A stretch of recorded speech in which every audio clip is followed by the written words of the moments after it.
Focus a little bit on diabetes this morning for starters, and it was there a minute ago. I'm not into these fancy things. I don't know how they work. Maybe it's just my there. Yeah, goes to sleep. Okay, that's it. So, diabetes type 2 is a global pandemic or epidemic, and 30 million people had diabetes in 1985, and now they estimate current census 387 million, about a 12+ time fold increase in 2014. Now, what's the percentage of, let's say, 2014, you have 387 million that have it. Do they give a number who die from it? I mean, Significant. It's a major killer. There's no question about it, not only from the diabetes itself, but more so from the complications of diabetes, which are heart attacks, strokes, cancer. All these major killers are increased in risk from diabetes, because diabetes lowers the immune system and actually causes the inflammation and the oxidation, which causes, it's a common pathway for all these things. Whoops, I went back.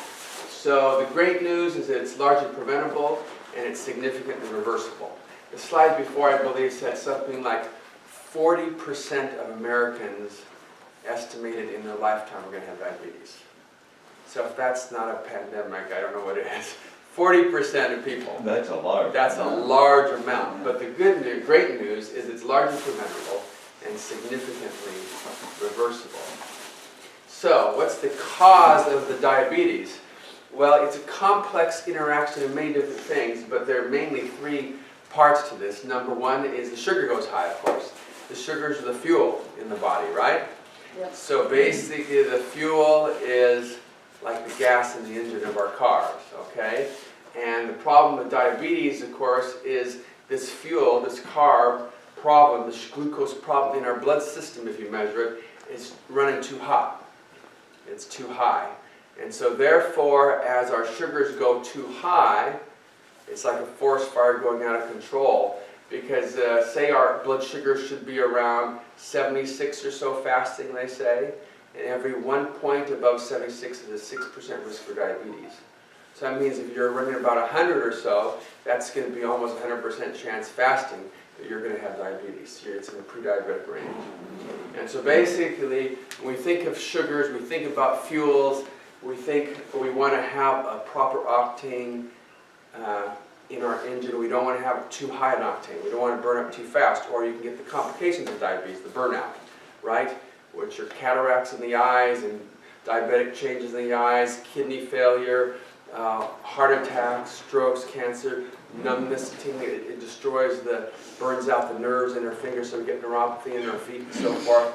And every day I see these complications, amputations and heart attacks and strokes and cancer, all these from too high an octane in our engine. So hyperglycemia, too high a sugar. The other thing, the next problem, of course, is insulin resistance, where our cells in our body, especially in those that are overweight with type 2 diabetes, they are full. And if they're full, then the body doesn't want to, those cells, those fat cells, don't want to accept any more sugar, any more stored fuel in their storage area because it's too full. And so it takes a lot of insulin. So some people load up with insulin, high dose of insulin, to try and force and push hundreds and hundreds of units of insulin in the old days. They used to push high doses of insulin to try and pack those cells even fuller to keep the sugars down, because we don't want to burn out. But what happens is people get bigger and bigger and bigger, and then we get problems, right? And then you get the complications of obesity and so forth. So insulin resistance, there's a good reason for insulin resistance. We don't want to pack our cells full of fat.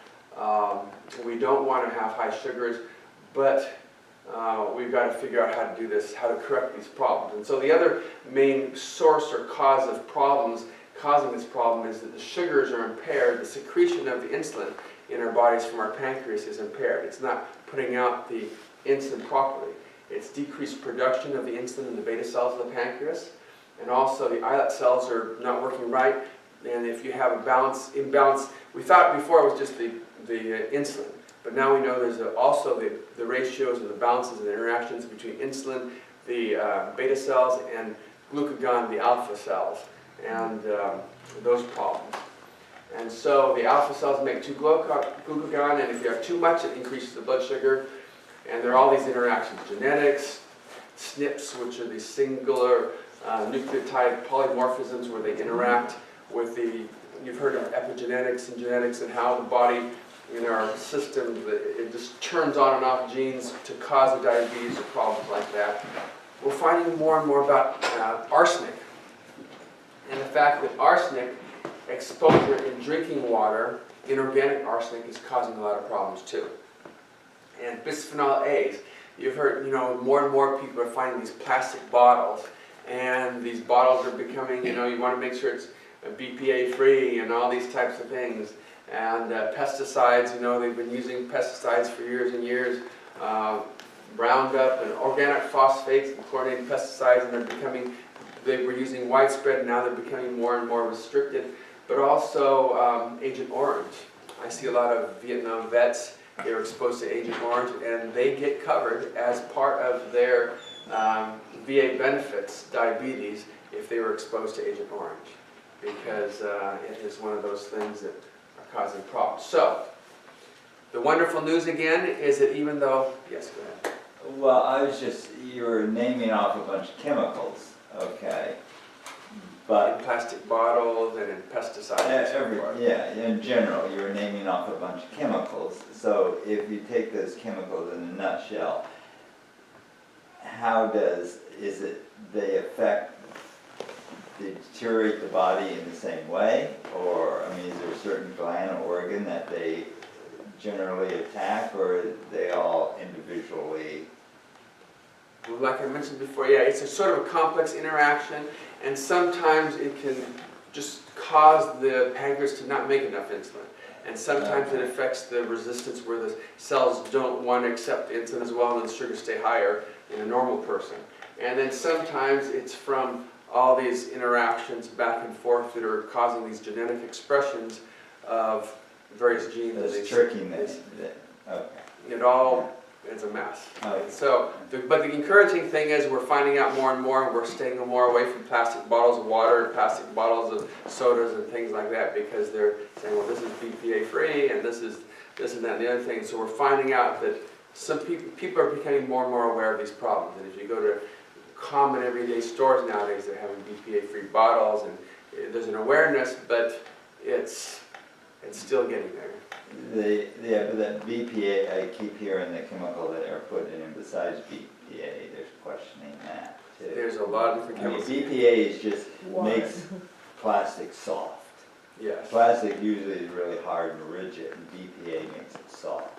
So, they have to put something in plastic. Yeah, it's a mess. So So if we're drinking water, be careful what we're drinking in. That's why people have glass bottles. I have one lady, she has her glass bottles and she has her glass straw. Right. And you can actually get glass straws on Amazon.com. And metal straws.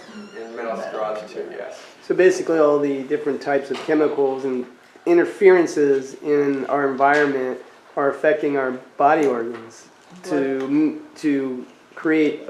potentially create a problem within our system, to interfere with its normal process or production to provide for ourselves and our health. Yes, and it's a crazy thing because it's hitting us from all different angles. Mm-hmm. But the good news is that it's still largely preventable. And so we're quite encouraged that even though we're getting assailed by all these unknown chemicals out there, whether it's in our food or our food packaging or the environment, in our water, in the air, all these different things people talk about, all the contrails and all this type of thing, and the aluminum and the different chemicals that are in there. It's all adding up. The lead in crock pots and stuff, or in cups, any kind of, All those things do add up, and we are finding more and more about those things all the time. Yeah, it is a concern. So my wife is very, very particular about the bottles that we use, the pots that we use at home. In fact, if we have Pollock over here, she won't, if it's been washed in the water of the sink of the kitchen, she will leave the utensils here. She will, because not only because of the chemicals, a lot of people use soaps, and the soaps have animal products, and the animal products have potential prions, which could potentially cause problems and so forth. She is very cautious about that, and or if it's been mixed and so forth. So we do have to be very alert, on the alert, because of all these things that are going in our bodies, and it is a big thing.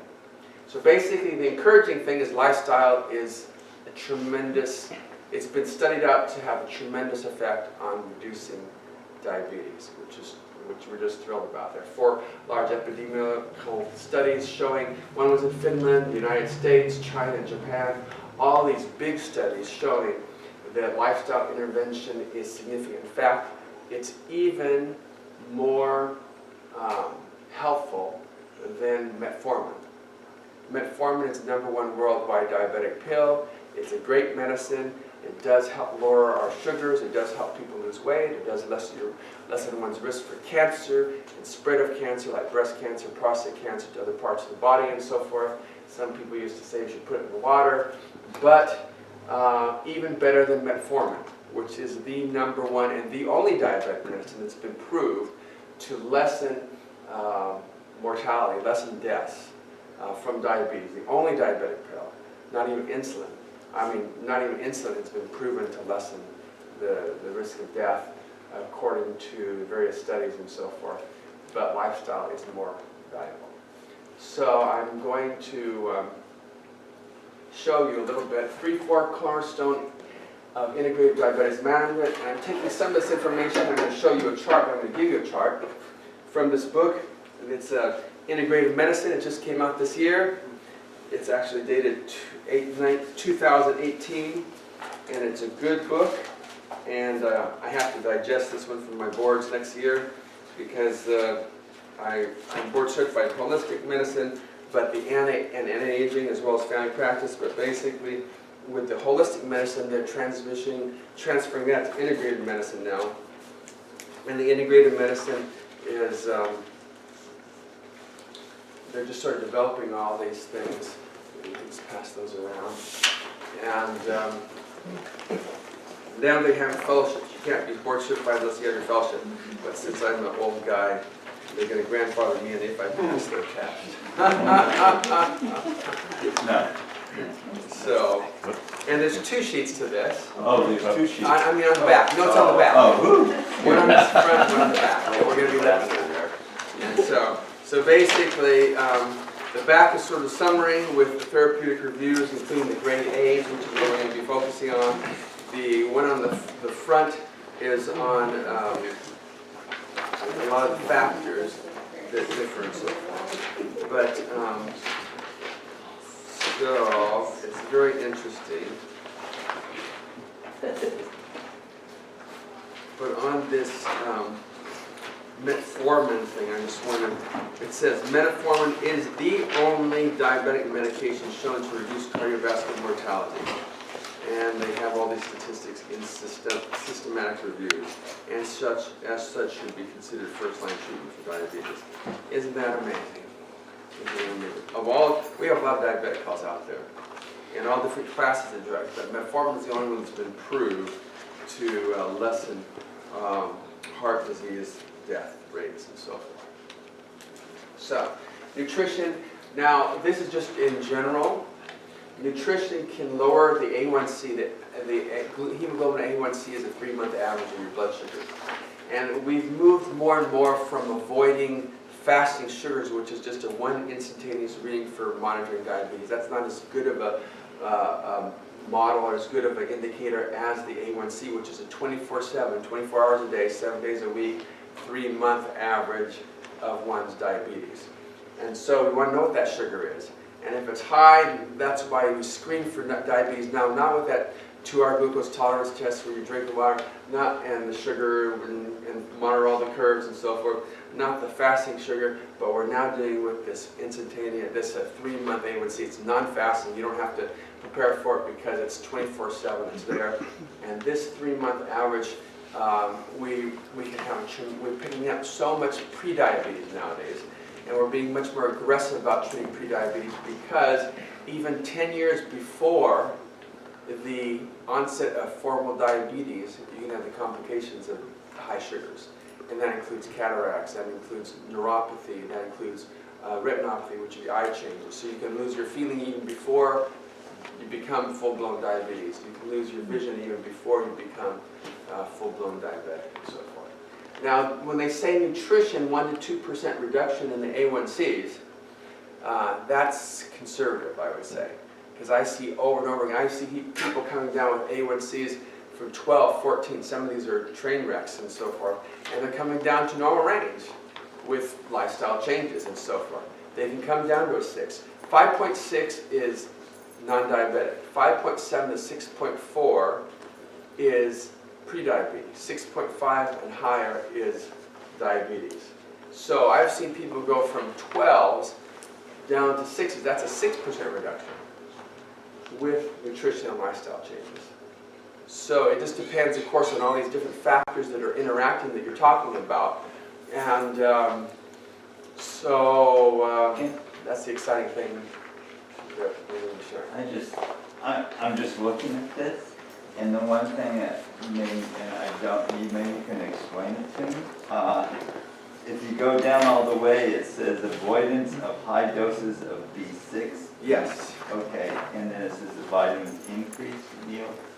Could you explain that to me? Vitamin Bs, there has been incidences of vitamin B6, B12, and folic acid, B3. Basically, that they increase kidney damage in the diabetic. Okay. And so that's interesting, and that can increase, it can also increase heart disease, cardiovascular disease, which is interesting. Okay. And that's just the B supplements. Now, a lot of times you can find out that if you eat it in the fruits and vegetables, it's a more natural form. But if you concentrate it into certain potencies, like concentrate just B12 or just B6 and so forth, or just folic acid in the pill form, or even the vitamin A in the pill form, can cause more complications. I can understand some of them, but what is confusing to me right now, because everybody, like vegans, you know, they say take B12 and it's water soluble, it passes through. I've never heard, this is the first time I've ever heard of any damn. Right.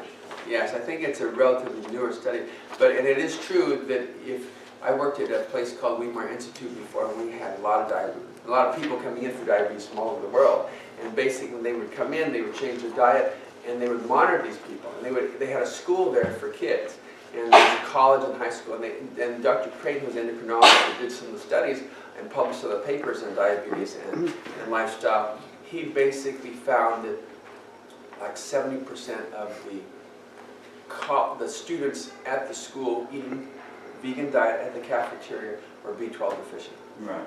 And so basically you do want to make sure you supplement with B12 to keep a normal level, but you know, there are these interactions that we have to be aware of also. Did they say what they consider as a high dose? I mean, like on a daily basis? Did they give examples or? Let me look and see there on that. I don't remember a specific number.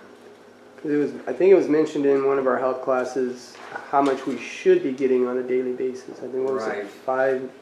Yeah, we covered that last week. A daily recommendation is around 5 micrograms a day, but if you want to take it once a week, you can take 1,000 times more than that. Mm-hmm. And So my question is, the whole thing is, because if somebody has full-blown diabetes, which is what we're talking about, is there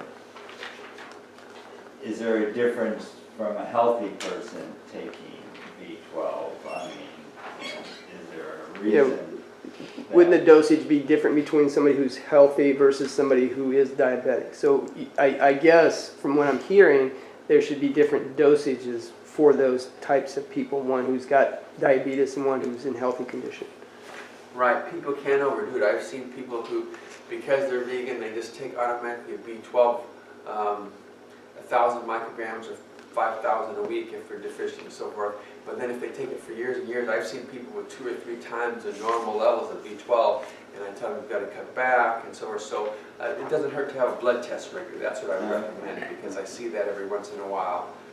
Not very often, but once in a while, where people are too high in their B12. Plus there's factors as far as if it's fat soluble or water soluble. You know, the fat soluble vitamins are A, D, E, and K, and the Right. water soluble are the B's, and so forth, and C's and so forth. But the problem is that only certain forms of B12 cross the blood-brain barrier and get into the brain and the nervous system and so forth, that can help to prevent peripheral neuropathy and things like that, and brain changes, Alzheimer's, and mental issues from that. So, yes. Just a quick question. You mentioned you saw people go from 12 to 6.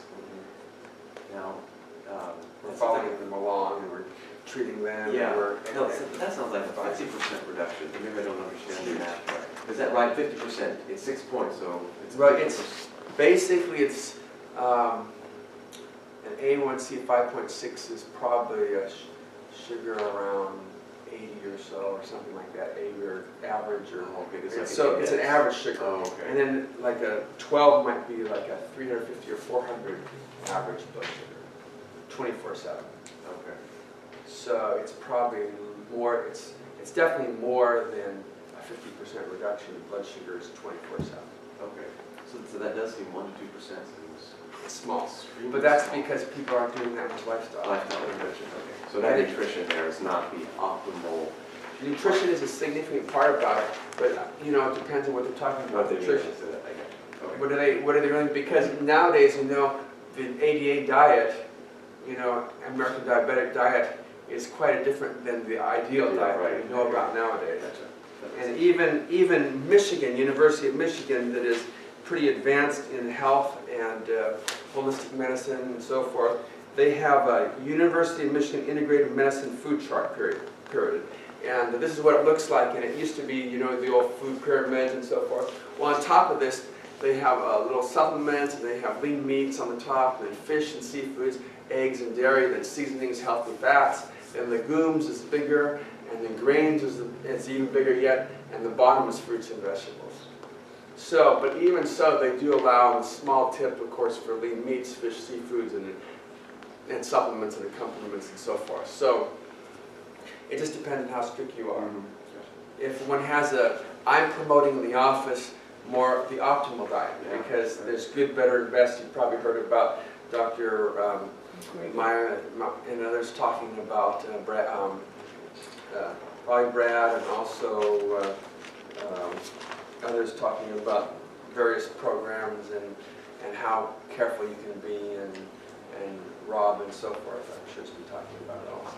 So you can be very strict, or you can be very liberal. Mhm. And basically what I like to tell people, everybody has a different philosophy. I like to tell people, well, if I'm going in for an oil change, I'd rather change the oil and the oil filter. And so basically the filters, of course, is here and here, what's going in here. And the oil is, you know, the foods that are going in and so forth. But basically we can do a dramatic change all at once and, you know, hit it hard all of a sudden, because if the higher the levels, the sugar. I saw one lady, she came in with a sugar about 700 a month or 2 ago. She had a very high sugar level. She didn't know she had diabetic. The family didn't know she had diabetes.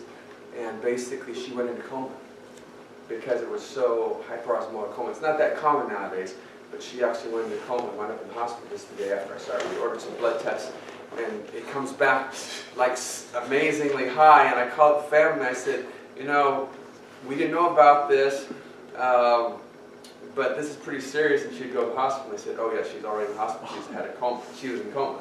So she came in. She was just a little drowsy and feeling a little weak. We do the blood test, and boom, there it is. And then the next day, she was in the hospital just because she did go into a full-blown coma. So it can be serious. Some people can absorb B12 and there's injections, and there's 2 kinds of injections.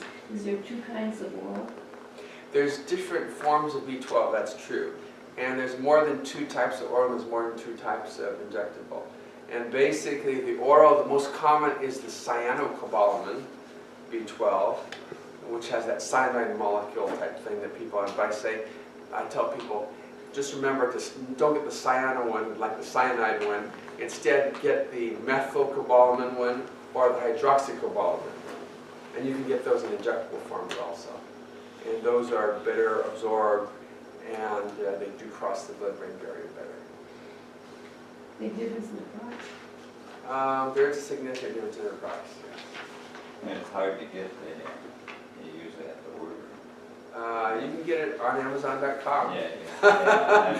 I'm finding more and more things I never thought about looking on Amazon.com before, but it's right there, and it is easier, and you can shop around on Amazon to find various good prices or not.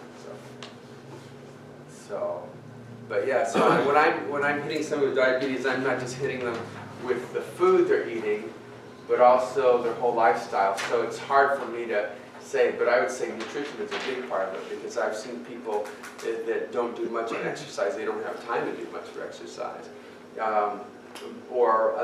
They do take some supplements and so forth, but it's mainly the nutritional changes they do. And I've seen them dramatically change. So we know that it's a significant factor.